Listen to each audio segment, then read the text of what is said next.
Ամուսնուս զանգին սպասում էի արդեն 45 օր։ Մեզ համար շատ երկար ժամանակ էր։ Մտահոգված էի, որովհետև վերջին զանգի ժամանակ Վիգենը զրկված էր հացից։ 45 օր հետո, որ խոսեցի, ինձ ասաց. «Լինդա, սողում եմ գետնին, չեմ կարողանում քայլել»։ Ունեմ շատ ուժեղ ցավեր։ Չեմ կարողանում ոտքի վրա կանգնել։ Մեջքի ճողվածք ուներ, մինչև գերեվարվելը և բուժվում էր։ Կարծում եմ Վիգենի գերի ընկնելն ու տանջանքներն ազդել են իր առողջության վրա։ Սա է պատճառը, որ չի կարողանում քայլել։ Երբ Մարալը դուրս եկավ բանտից, նա շատ օգտակար եղավ գործին։ Դեսպանատանը պատմել է, թե ինչ է տեղի ունեցել այնտեղ, ինչպես են տանջում Վիգենին։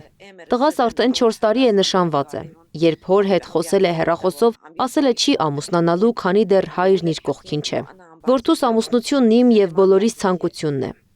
Ես զրկվեցի Վիգենի ներկայությունից, երեխաներս իրենց հոր։ Շատ պարզ ցանկություն ունեմ։ Ուզում եմ գրկել նրան, համբուրել ու ասել, թե ինչքան եմ սիրում։ Ու որքան Վիգենն է այնտեղ տանջվում, նույնքան մենք ենք այստեղ տանջվում։ Մենք իր կարիքը շատ ունենք։ Արդեն 5 տարի է առանց նրա ենք նոր տարին նշում։ Հոգնել եմ։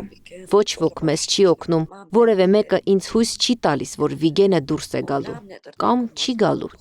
Բոլորը սպասում են ամանորին, որ նշեն, բայց ես տոնել չեմ կարողանում։ Եղեք իմ և Վիգենի կողքին։ Օգնեք ինձ վերադարձնել նրան, որպեսզի Վիգենի վերադարձը դառնա տոն։